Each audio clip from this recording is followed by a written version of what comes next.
Back again. Hello.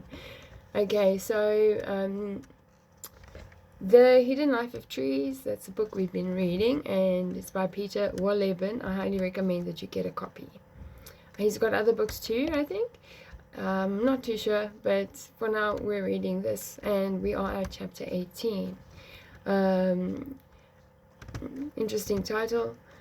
The Forest as a Water Pump.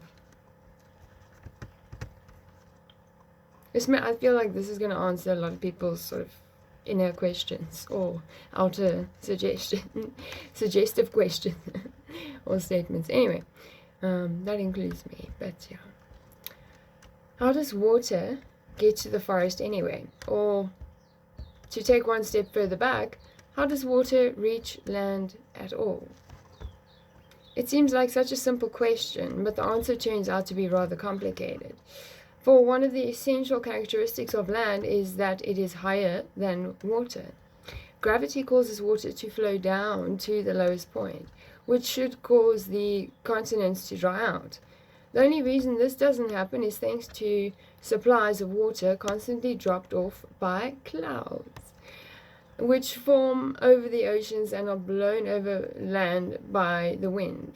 However, this mechanism only functions within a few hundred miles of the coast.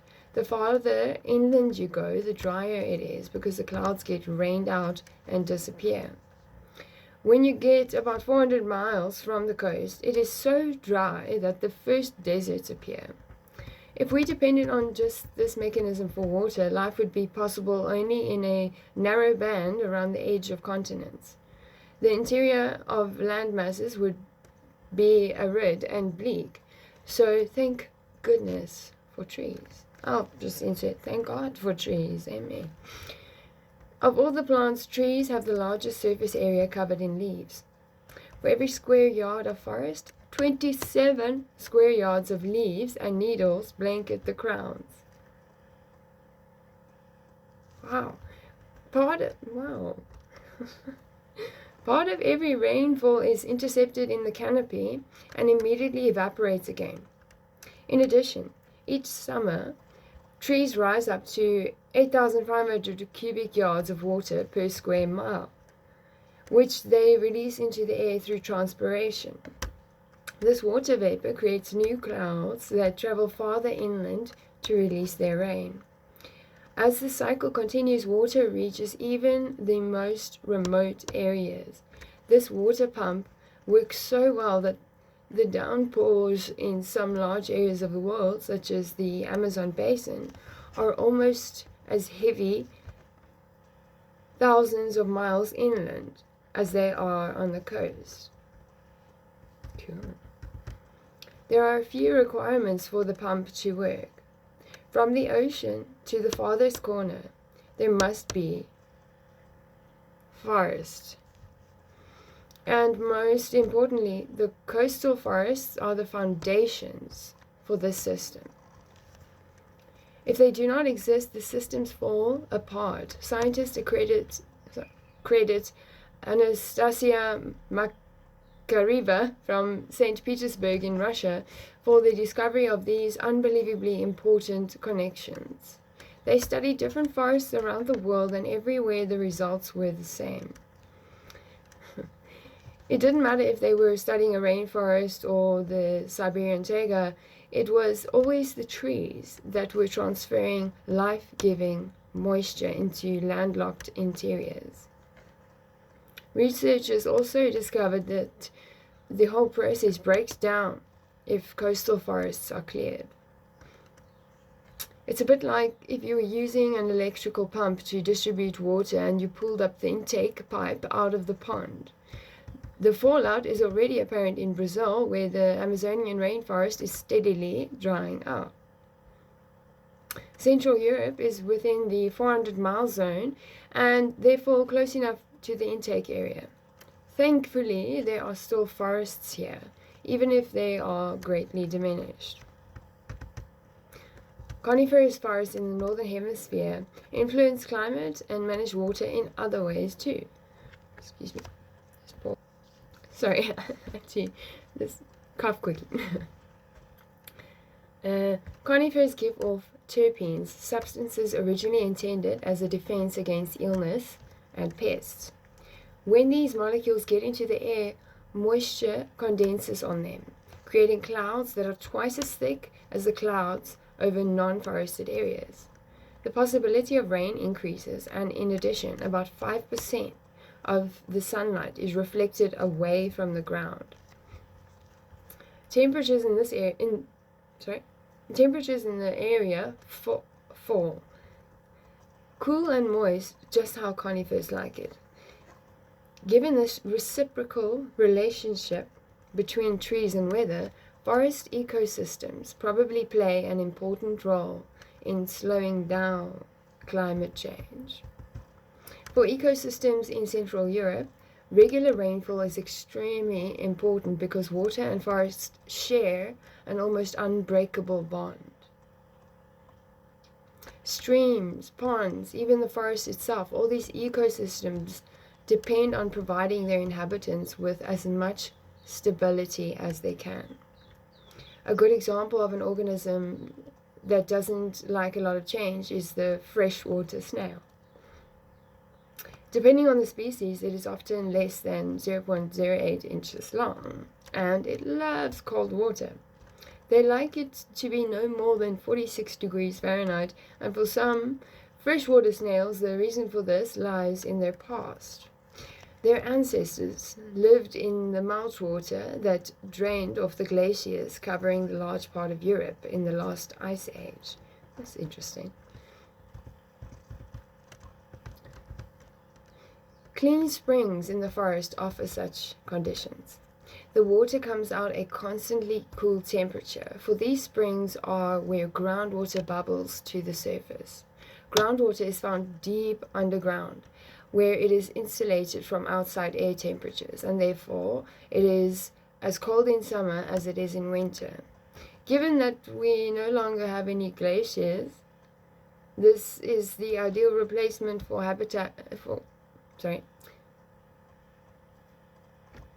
Hello. Waiting for my brain to catch up here. This is the ideal replacement habitat for today's freshwater snails. But that means the water has to bubble up year-round, and this is where the forest comes into play. The forest floor acts as a huge sponge that diligently collects all the rainfall. The trees make sure that the raindrops don't land heavily on the ground but drip gently from their branches. The loosely packed soil absorbs all the water, so instead of the raindrops joining together to form small streams that rush away in the blink of an eye, they remain trapped in the soil. Once the soil is saturated and the reservoir for trees is full, excess moisture is released slowly and over the course of many years, deeper and deeper into the layers below the surface. It can take decades before the moisture once again sees the light of day. Fluctuations between periods of drought and heavy rain become a thing of the past, and what remains is a constantly bubbling spring. Although it has to be said, it doesn't always bubble. Often it looks more like swampy, squishy area, a dark patch on the forest floor seeping towards the nearest little stream. If you take a closer look, and to do that you must get down on your knees, so you need to have humility, you can make out the tiny rivulets that betray the existence of a spring. Now, to find out whether this is indeed groundwater or just surface water left from a heavy shower, reach for your thermometer. Less than 48 degrees Fahrenheit? Then it is indeed a spring. What kind of a person carries a thermometer around all the time? I want to start doing that. Another option is to take a walk when there's a hard frost. Puddles and rainwater will be frozen, while water will be still seeping out of a spring. This then is where the freshwater snails call home, and here they enjoy their preferred temperature year-round. And it is not only the forest floor that makes this possible. In summer, A microhabitat like this could warm up quickly and overheat the snails. But the leafy canopy throws shadows that block out most of the sun. The forest offers a similar and even more important service to streams. The water in a stream is susceptible to greater temperature variations than spring water, which is continuously replaced with cool groundwater. These streams contain animals such as salamander larvae and tadpoles, which are just waiting for their life outside the stream to begin. Like the freshwater snails, they need the water to remain cool so the oxygen doesn't escape. But if the water freezes solid, the baby salamanders will die. It's a good thing deciduous trees just happen to solve this problem. In winter, when there is very little warmth in the sun, bare branches allow a lot of warmth to penetrate. The movement of water over the uneven bottom also protects the stream from suddenly freezing. When the sun climbs high in the sky in late spring and the air is noticeably warmer, the trees unfurl their leaves, closing the blinds and shading the running water. Then in the fall, when temperatures drop once again, the sky reopens above the stream, when the trees drop all their leaves. It's tougher for streams that flow under coniferous trees. It's bitterly cold here in winter, and sometimes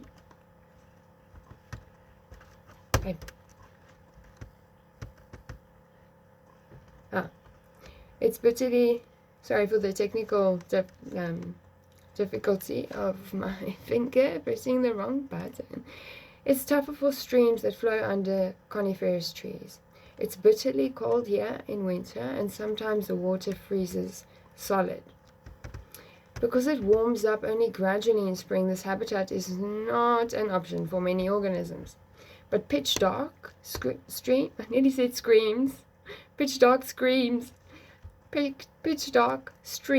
like this are rarely found in nature, because spruce doesn't like having wet feet and therefore usually keep their distance. It's most often plantations that cause this conflict between coniferous forests and the denizens of streams. The importance of trees for streams continues even after death. When a dead beech falls across a stream bed, it lies there for decades. It acts like a small dam and creates tiny pockets of calm water where species that can't tolerate strong currents can hang out. The nondescript larvae of the fire salamander are just such creatures. They look like small newts, except they have feathery gills. They are finely stippled with dark markings and have a yellow spot where their legs meet their bodies. In the cold water of the forest, they lie in wait for the tiny crawfish they love to eat. These little guys need crystal clear water, and the dead trees look after this as well. Mud and floating debris drop to the bottom of the tiny dammed pools, and because stream flows are so low, it gives bacteria more time to break down harmful substances. And don't worry about the foam that sometimes forms in these pools after heavy rains. What looks like an environmental disaster is, in fact, the result of humic acids that tiny waterfalls have mixed with air until they turn into froth. These acids come from the decomposition of leaves and dead wood and are extremely beneficial for the ecosystem. When it comes to the creation of small pools, forests in Central Europe have become less dependent on dead trees falling down. They are increasingly getting help from an animal that has recently made a comeback after being nearly eradicated. This animal is the beaver. I have my doubts whether the trees are really happy about this, for this rodent, which can weigh more than 60 pounds, okay, wow, is the lumberjack of the animal world. It takes a beaver one night to bring down a 3 to 4 inch thick tree. Larger trees are felled over the course of multiple work shifts. What the beaver is after are twigs and small branches, which it uses for food. It stockpiles enormous quantities in its lodge to last to last the winter, and as the years pass, the lodge grows by many yards. The branches also camouflage the entrance to the tunnels that lead into the lodge. As an added security feature, the beaver builds these entrances underwater so that predators can't get in. The rest of living space is above water and therefore dry. Because water levels can fluctuate wildly with the seasons, many beavers also build dams, blocking streams and turning them into large ponds. Beaver ponds slow the flow of water from the forest, and extensive wetlands form in the areas around the dams. Alders and willows like to grow here. Beeches, which cannot stand having wet feet, die off. But the upstart trees in the feeding zone around the lodge don't get to grow old, for they are the beavers' living larder. Although beavers damage the forest around them, they exert a positive influence overall by regulating water supplies. And while they're at it, they provide habitat for species adapted to large areas of standing water. So as we close this chapter, let's return once again to the source of water in the forest. Rain. Rain can put you in the most wonderful mood while you are out walking. But if you're not wearing the right clothes, it can be unpleasant. If you live in Europe, mature deciduous trees offer a very special service to help you. A short-term weather forecast brought to you by chaffinches. I think that's maybe a type of bird, I'm not sure. These rust-red birds with grey heads normally sing a song whose rhythm, oh my goodness, this word, ornithologists like to describe as chip, chip, chip, chewy, chewy, chewy, cheer, cheer, cheer. Ah, cute, okay. But you'll hear that song only on a fine day. If it looks like rain, the song changes to a loud run, run, run, run, run. Okay, that's just, okay, there's a sense of humor. Okay, cool. I think I'll, it's just finished. So chapter 19 I'll maybe do, later, but the title is Yours or Mine. Okie dokie. God bless you.